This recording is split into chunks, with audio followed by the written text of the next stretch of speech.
Hey everybody, it's Tripl-L here to talk about My Hero Academia, chapter 362. If I get this chapter out on Sunday, that would be amazing. But hey everyone, how you doing? Hope you're well. Okay, originally when I thought about talking about this chapter, I like went through many speeches in my head, thinking about how awesome this chapter was going to be, but it's really hot. The heat wave is still going. If you guys are suffering a heat wave, my condolences. I hope your situation gets better soon, and then hopefully mine will as well. It's like 30 degrees or 35 degrees. I don't know. It's really, really hot, and I don't have AC. It's a little bit unfortunate, but I just don't have the energy. No, I'll find the energy, because this is my Simp Academia, where we simp about Hero Academia responsibly. Where everyone else is getting upset about Hero Academia for whatever reason, we stay the course, we stay consistent, we stay the same, because on this channel we know Hero Academia has been questionable since the very beginning. It's a normal series. Since post Camino, Hero Academia has been questionable, and we continue on just acknowledging the consistency. If anything, Hero Academia is consistent. Mind you, the final act does have, I think, one critical difference compared to everything else, but we'll talk about that another day. We're here to talk about chapter 362, and I'm realizing now that I'm actually out of breath. This is actually going to be a little bit difficult. But hey everyone, so this chapter, the general notes, we got to talk about it, the possible Bakugou death. I say possible, and I'll just reiterate my opinion here, because this is what I told everyone on the live stream. I do not believe that Bakugou is dead. Now mind you, either way, whatever happens, I'm going to be happy. This is like the best time for me. This is what I absolutely love ever since talking about manga and anime on YouTube.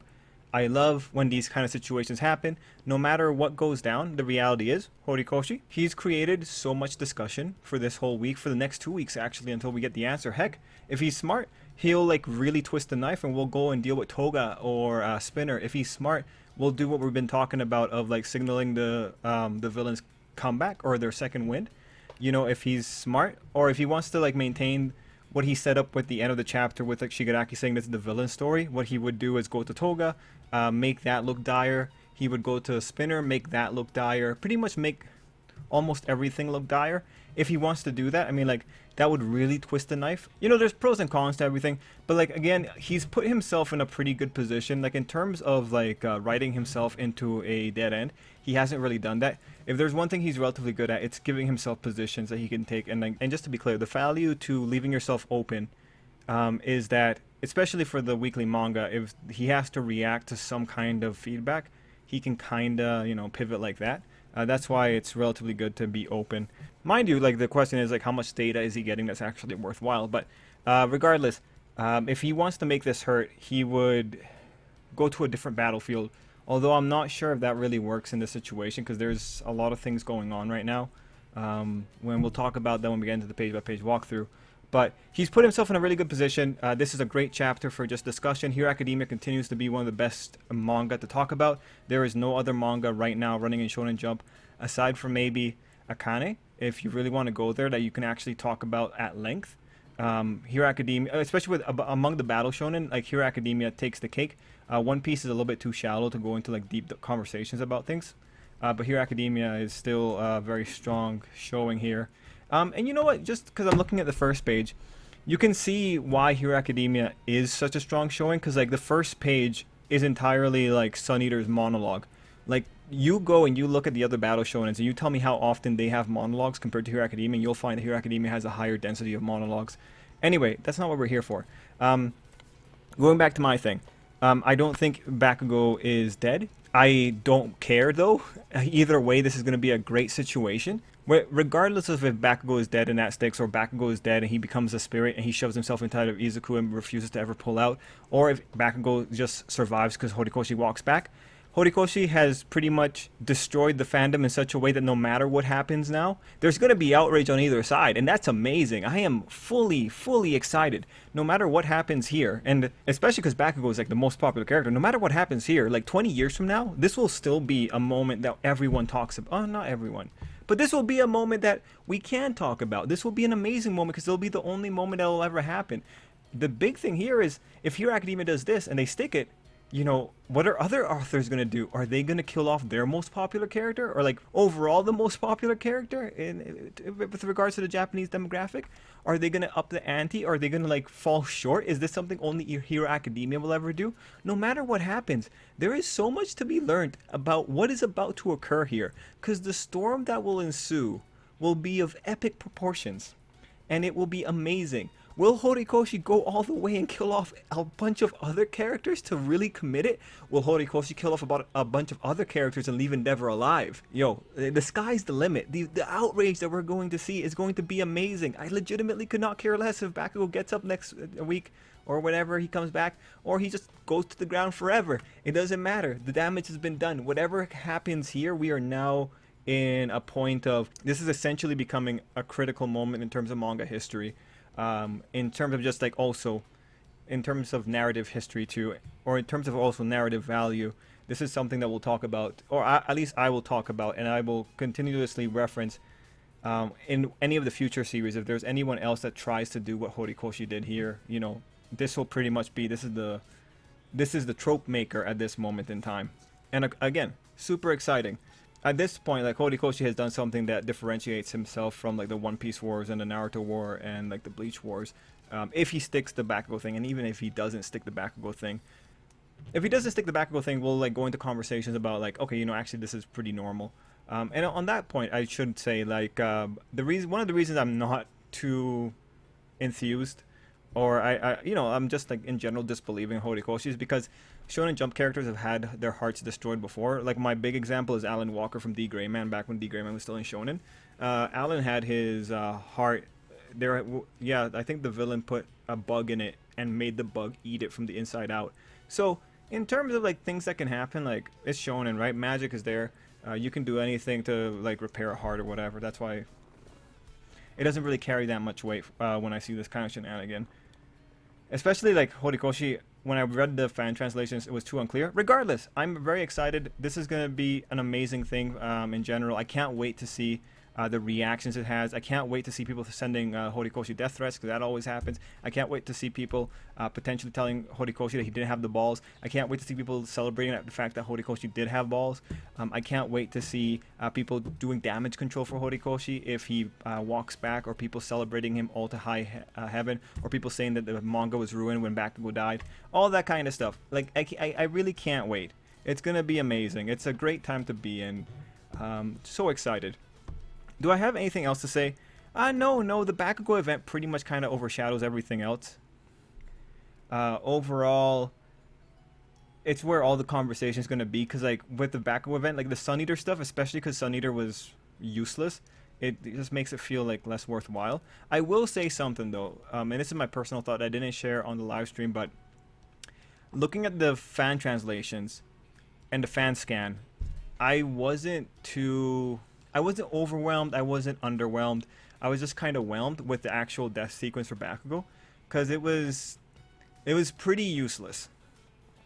And this is a tough situation, because I don't know if it's useless because that's the point of it to be like just whelming, or if it's just because Horikoshi's not good at executing.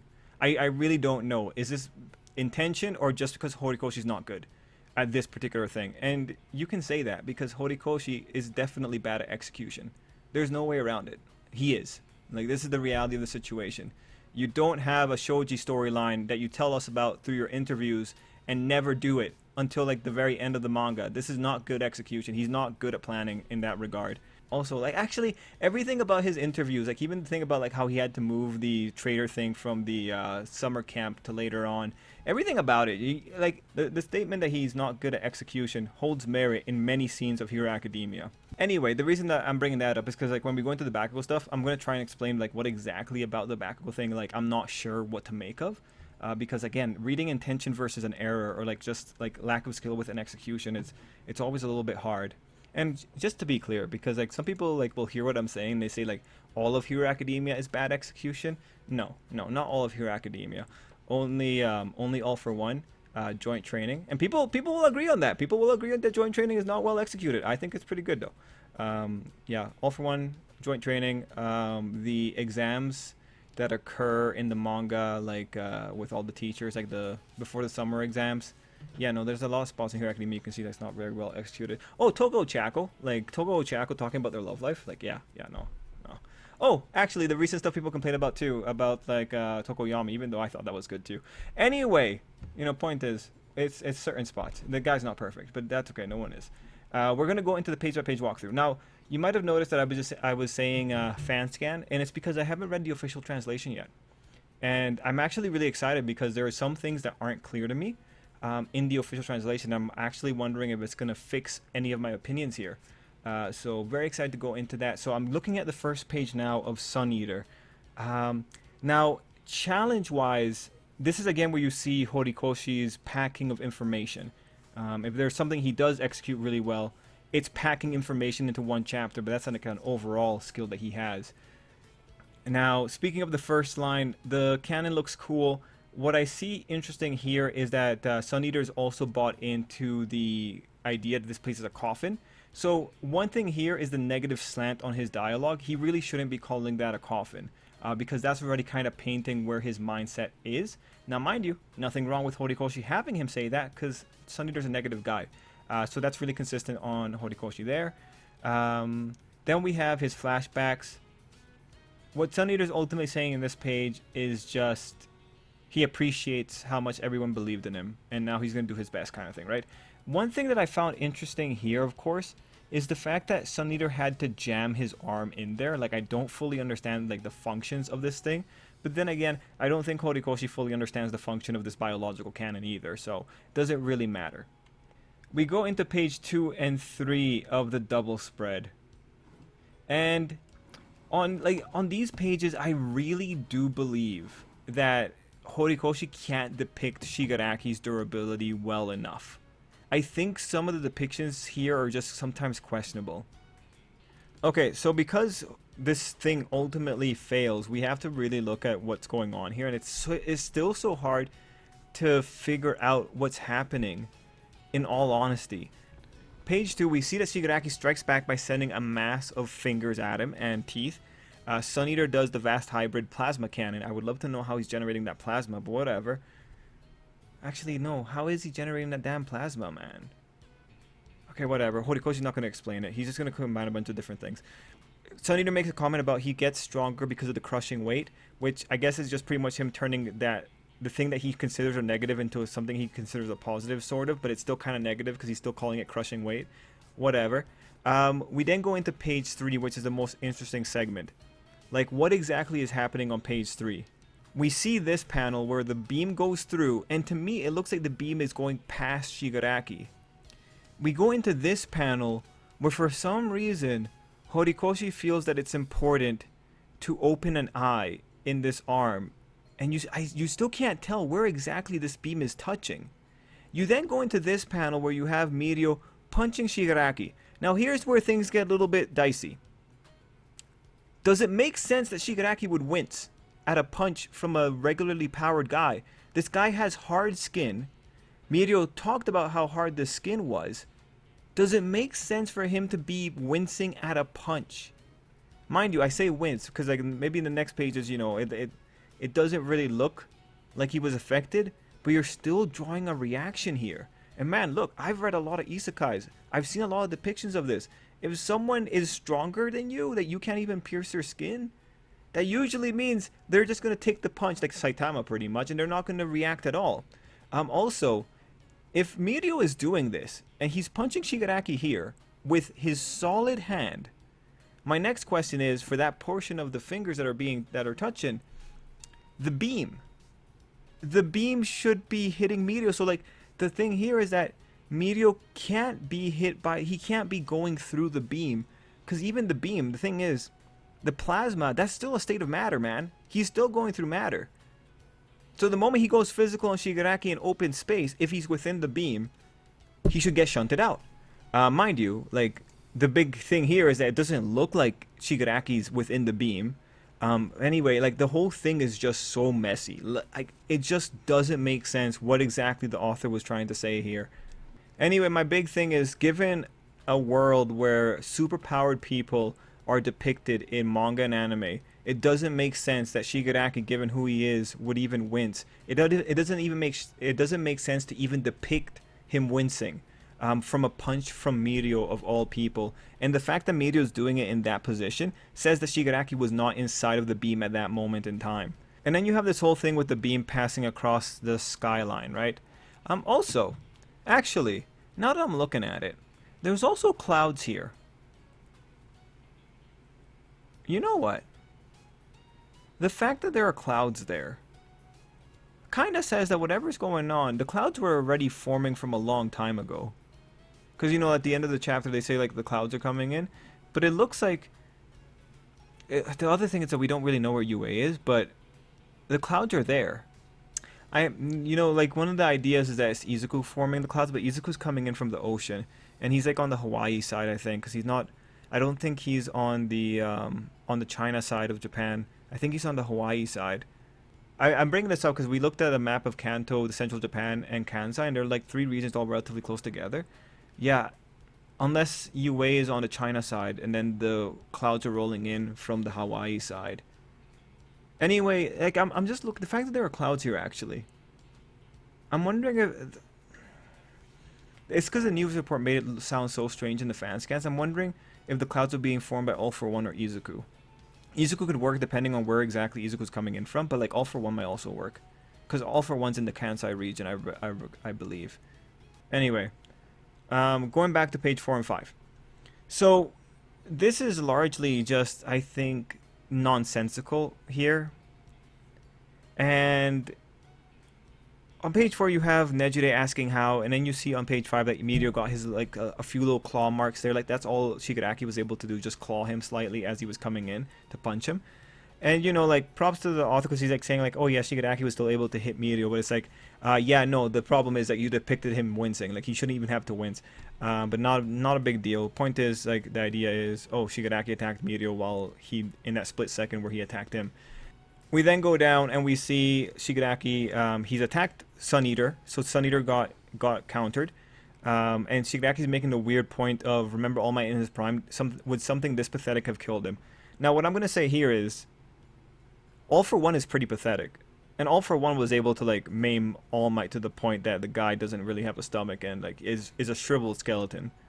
I find this question very foolish, just because it's like, nah, All Might, I know that the meta is superpower, but the fact of the matter is All Might was able to be taken down by All For One. The thing that what my big thing here is, All For One was able to hurt All Might, and I don't think the quirks that All For One had were at the level of this. I think this is on a higher level. And so, just given All For One's general style, and given that he was able to get that wound on All Might, yeah, I feel that this is just like, you know, I feel like this is All For One taunting more than it is actually something reasonable. It's just him taunting the kids here. Now, the big thing here that I also want to point out is this blast. When Horikoshi depicts it going across the skyline, what he's trying to say is like, oh my god, look how powerful this is. I see nothing powerful here. I see like a giant waste of energy. And mind you, like, yes, you know, I do see waste of energy here. I will point out that it broke the sound barrier, but like, what's the, like, this is a beam. It has high penetrating power. Like, of course it's going to go across the screen. Like, that's not that impressive. The fact that Shigaraki is right there and his clothing is still okay means that that thing missed it fully. Like, it's not, it's like mildly burned, but that's about it. He's not any more wounded. So when Nejire asks how, the simple answer is he dodged, or Suneater didn't aim right. Like, he pretty much just sidestepped, right? So that's the unfortunate thing here. I don't think Shigaraki took a direct hit, and it just makes Suneater's attempt just seem incredibly, lame. Now I have to also ask is, can Suneater not shoot the beam again? It's a biological beam. Like, what exactly is fueling it? Is it stamina? Is it nutrients? Like, this would be one of the cool things to know, because given that Suneater's power is based on he can replicate anything as long as it's still in his digestive tract, he should still be able to form that cannon again, unless there's another feature happening here like stamina. Or like something like Momo, where he needs more nutrients to generate all that kind of stuff, because he's really taking small bits, then he's recreating the organism and expanding the organism to create new features. But yeah, you know, like this is one of those spots where it would be nice to have more clarification on Suneater's conversion rate of how much food he needs proportional to the mass that he's ultimately going to produce, because in Hero Academia conservation of mass doesn't occur, so you can't really put conservation of mass and try to figure it out that way. Anyway, the Suneater part ends at page 5 pretty much, and again, when Nejuda says how, I want to just say it's because Shigaraki dodged. He dodged so well, his cape is totally fine too. Anyway, on page 6, we begin the Bakugou spot. And you know, with the Bakugou stuff, already on page 6, it looks like he was ready to die. Like on page 6, it's like a dead man walking there, in all honesty. And just even the whole look after the others. It's ultimately a really interesting thing about where Bakugou was. I feel like Horikoshi was depicting Bakugou in mild shock here. Anyway, we go on to page 7 where we see like super hyper speed, and we see that Bakugou is pretty much continuing the little gimmick he started 2 chapters ago of saying right side, like, you know, right, left, feint, all that kind of stuff. So it looks like right now he said Shigaraki was attacking with his right side, and so Bakugou was able to like just get around it. Pretty good stuff. We have the reaction panels of Medio and Best Jeanist. And then we have page 8. Now I'm very excited about this because like it's just another great page of like Horikoshi doesn't do that much research sometimes, and he just kind of comes up with stuff. The sweat glands on the palms produce a nitroglycerin-like liquid that he can detonate. We knew about that one. But the cluster upgrade he devised came with a side effect even he himself wasn't aware of.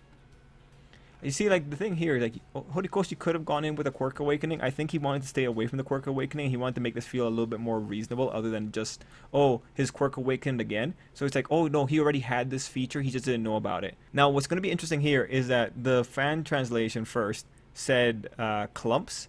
The fan scan said spheres. I'm very excited to see what this is going to say here. The act of saving up sweat into launchable beads, ooh, beads, put a terrible burden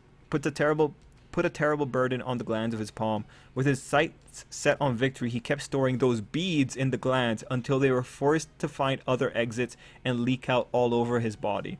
All right, I love the man's terminology here, right? Like beads. All right, yeah, sure, Horikoshi, sure. Whatever. What he's pretty much saying, like right now, all of his sweat is detonating because the beads, the nitroglycerin beads, are going back into the sweat ducts and they're traveling all over his body. All right, whatever, man, whatever. Honestly, if he said that Bakugou gave himself a heart attack because like the sweat got to his heart and exploded in his heart, I would have believed him because that feels pretty reasonable with what he's saying is the explanation here. But all right. Oh, explosions all around his body. They have it. Oh, Viz has a typo. That's pretty rare. I mean, like, it happens pretty often across all the series, but it's pretty rare that I caught it in time for one of the videos. Okay, explosions all around his body, gave him even more speed, and then Bakugou goes into my whole body hurts, battling through the pain, fighting while trying to spot the enemy's tics and habits. That's basically the path you had to walk. Yeah. So this is pretty cool here. I like that he. This is actually a really good thing. I like how the author kind of connected Bakugou over to Izuku's general method. Like right now, in terms of people destroying their bodies while going all out, like Bakugou has pretty much become Izuku in this moment in time. Just because, again, like Izuku whole body hurts while he's doing stuff. That's Izuku right then and there. Overall, page 9 I think is a really well executed page. Now on this page, it looks like Bakugou was gonna do an attack here. And then we have Shigaraki getting pissed off. How is he pissing me off so much? This random extra who doesn't even possess one for all. Why am I suddenly panicking? Considering that he's remembering number 2. Like people are talking a lot about what this means, and for me, I'm pretty much thinking like, you know, All for One got more bothered by the One for All users than he would like to admit, and number 2 pretty much led a small army against him. From what we know, they had many allies, so it's pretty much a small squad at the very least against All for One. And at the end of the day, number 2 got a scar across his face that I'm pretty sure All for One gave him. At the end of the day, I'm pretty sure number 2 is involved in Yoichi's death and all that kind of stuff, and I'm pretty sure that All for One has a fixation on that brother of his. So what I found interesting here, and I still kind of have this opinion, is that he's being reminded of that one in particular. I think number 2 caused All for One some degree of pain, and he was seeing that kind of streak in Bakugou. Now, mind you, number 2, he looks a lot like Bakugou, right? Bakugou pretty much. So especially with the stuff that happens with Vestige All Might or Ghost All Might. I really do feel that some people are saying that the second movie might be canon, and that's why Vestige All Might appears in the next page. I think there might also be the secondary explanation of like Bakugou's descended from the second user, and maybe there's some kind of little weird quirk genetics going on where some aspect of One for All is present inside of Bakugou because of that heritage, and that's what Shigaraki's ultimately reacting to. Because at the end of the day, the second user, he had One for All at some point here, but it's likely that the second user was able to severely like annoy All for One to the point, to a certain point when he didn't have the quirk and all that kind of stuff. Anyway, this will be really interesting to see what exactly Horikoshi wants to do here. Because when we go into page 11, we have this whole inner sequence with Bakugou. He's standing in his uniform. He's looking at All Might. That All Might is the form that we see inside of Vestige World, which opens up like, okay, is Bakugou in Vestige World or is this a hallucination? There's no reason to believe that All Might, the Vestige, would be with Bakugou, because Bakugou doesn't have One for All unless you want to say some shenanigans from the second movie are at play here. It's just very tricky because you don't really know what direction Horikoshi is going to go in. I think saying hallucination would be worthwhile, but I also think saying weird Vestige World phenomena would be as worthwhile. I like that Bakugou says he was a punk going through stuff, and ultimately leading up to the thing that he wanted to get this card signed. I think this was a really humanizing moment. I think this was really cute and adorable. It's a little bit of a tragedy there, makes it feel a little bit sad. One thing that I find interesting though is that Bakugou shows up in his UA uniform. Those other heroes, they're in Vestige World in their hero suits, except for Yoichi because he wasn't a hero. But Bakugou shows up in the uniform. This is one of those things that makes me feel like this isn't Vestige World because the clothing doesn't make sense. But mind you, like the author could just come up with another reason to explain why he's in the clothing in this particular situation and it would work. Anyway, on page 12, we have the critical one of reminding us where this card came from. It's the card that he and Izuku got. We know about this from the volume extras. We have a really good face on Bakugou here. And we see this. This is the critical image, the image of his heart. Now, ultimately, I don't think he got stabbed. I think that it looks to me like the heart burst from the inside out. But I don't think he got stabbed. It just looks like he got impacted by whatever Shigaraki was doing there. Given that Bakugou also couldn't react to that, it kind of tells you that that Shigaraki moved way faster than Bakugou was expecting. So that's just showing that Shigaraki has more he could do there. But yeah, no. When it comes to this heart, it really depends on how big that hole is in terms of like how could the author fix this up or how could the author save Bakugou here. Someone brought it up on the live stream, but not counting Eri, if Edge Shot was to go in there, this guy makes holes in people's lungs. If Edge Shot goes in there, he might be able to cover up the hole that that Shigaraki might have made. He might be able to do it, and then like the author just has to use his non-mastery of biology, and he could 100% justify that Bakugou is just barely hanging on and can be saved by some kind of weird thing, and someone has to take him down to Eri or something like that.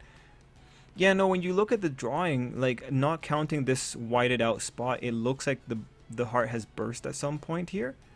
But everything else, when you look at page 13, it doesn't look like he got stabbed. It's just so hard to tell. And on page 13, I gotta say, like, I think this is my favorite image of the final act. It just looks so sad. I actually really, really like it. It looks like tragic on a whole other level. I like the thing of everyone coming in to try and grab him. I like Mirio failing. I like Best Jeanus's rope coming in a second too late, and he's trying to restrain Shigaraki as well. Also, Edge Shot isn't in this shot. So this is one of those things where, like, yeah, Edge Shot might have gotten inside of Bakugou a moment right after, and he's trying to help him out there. One thing to see here is that it looks like Shigaraki's also sending an emanation down towards Mirio to try and stop Mirio, but like Mirio's trying to go hard. Interestingly, I don't understand why Mirio's hand went through Bakugou's. It looks like he was trying to stop Shigaraki the entire time instead of pulling Bakugou away. Anyway, the actual image is super tragic. I really like it. I think it was really, really good. We go into page 14 where things get dubious. We've had the clear skies over Kanto, Chubo, and Kansai region, or like I think central Japan. But according to the volunteer weather report, which is strange, a volunteer weather report, a sudden and drastic rise in temperature is disrupting the weather patterns. And you know, the whole thing here is just odd. Someone says, looks like rain, but the thing is, I can see that there is silver panels above. It's just so weird to have people talking about rain when they're inside of a shelter. It's just strange. Like, and it's to say looks like rain. Like, what is going on here? Is the food like the sound of wind or something? Anyway, like the page 14 and 15 I think are extremely strange, and this is kind of where like the whole thing about executions coming in. Anyway, page 14, Best Janus reaches out and grabs Bakugou. Bakugou took some good hits there. Shigaraki goes into page 15 saying that this is the start of the villain's tale, which, you know, again, this would be a really good segue if the author wants to go to show all the other villains doing well, and maybe Dobby's second wind as well to show that it's the villain's story now.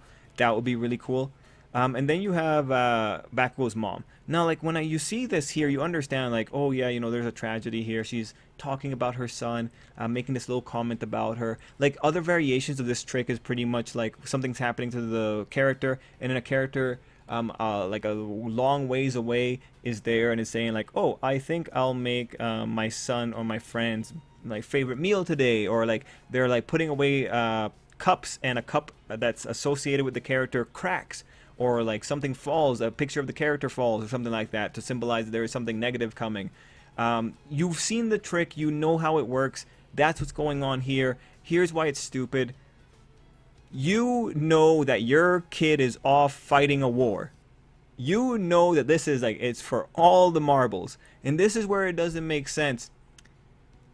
Just making a random comment about the rain. Oh, that kid of ours is no fan of the rain. It's like, oh yeah, that kid of yours also no fan of Shigaraki. He's no fan of being like tossed around all over the place either. My point here is, I'm not sure if someone who is waiting for her son to come back home would make that comment here. It's just like kind of random. It kind of feels more like Horikoshi knows the trick and he wanted to put in the trick, because he knows what the trick does and he knows what the trick signals. But I don't think it makes sense in the context surrounding everything else. It makes her kind of look a little bit delusional, because it's like, oh, you know, your kid's actually doing something monumentally different and monumentally dangerous, but oh yeah, I'm going to make a comment about the rain. I say, you know, that kid of ours is like, he might be really hurt right now, and that's what you're thinking about. It doesn't really work when the characters know that there is something negative occurring. And if you look at a lot of the examples of this particular trope or this particular trick, a lot of times those characters who are the ones who are the omen signalers, they don't know that the character is doing something dangerous, which makes it even worse. So that's where I like question the execution on that particular line there, just because like I don't think this is a good execution of it. But mind you, that's like an extremely critical and very pedantic opinion. Like, we're quite literally criticizing the implementation of a particular trope, and that really what it comes down to is your personal preference. So my personal preference puts me to that direction. It doesn't really matter in the long scheme of things, because ultimately the trick's purpose is there. You understand what's occurring, and here it would be, oh yeah, you know, she's talking about like he doesn't like rain, but oh no, on the next page, like he's dead or potentially dead, right? Like the tragedy is there. The tragic element is at play there. Like, again, you know, you could have, instead of having her talk about rain, you could have had her holding like her, you could have had her like noticing a picture falling over and it's his picture and it's cracked or something like that. You could have had that done and it would have been the same effect. Mind you, like the rain is because like rain is connected to like sadness or whatever, and it's and like, you know, the author set up the rain context coming in, so you got that.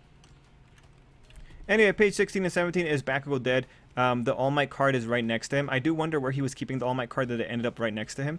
What I'm more interested in is the giant hole, because you couldn't see this really well in the fan scans. I do hope that hole went right through to the heart and pierced it, because then there's no coming back from that. Yeah, it's just like damage depiction in Hero Academia. You gotta always be careful with it. That hole is also like super dark. It might just be like a surface wound in terms of like breaking the skin, and it's like kind of bleeding out there. You never really know. I do hope that thing did go deep and did penetrate and blow up the heart a bit. But we'll kind of have to see. Now, to speak of the execution on like why I'm just kind of whelmed, it's because like all Bakugou did was get behind Shigaraki and not even manage to launch his explosion. Like Shigaraki just countered him. Now the good thing here is that yeah, no, Shigaraki is super powerful. So it's good to know that Shigaraki could counter Bakugou and like he could stop Bakugou's second wind just like that, right? That's the value of it. But like if the author was trying to make a great moment for Bakugou, if this is the moment where he says the Bakugou lovers and the fans are gonna love it, this is a situation where like he didn't do anything. So on one level, it's like if Bakugou lives, he can then show us what this special ability is supposed to do in terms of damaging Shigaraki. Like he can show us what exactly had Shigaraki panicking, right?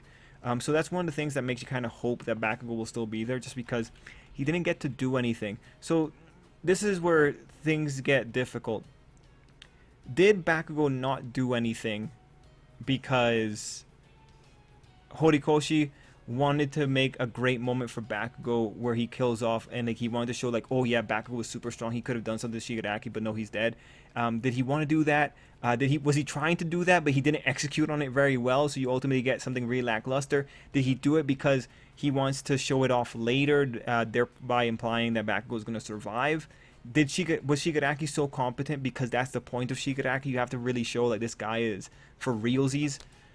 That's really the challenge that we're seeing here on this page. It's hard to tell the author's intention until we're like 10 chapters away and we can see what exactly is going to happen next. But right now, you know, just how I'm feeling, it's just the futility is there. If this is Bakugou's final moment, like props to Shigaraki, it doesn't really look good on Bakugou.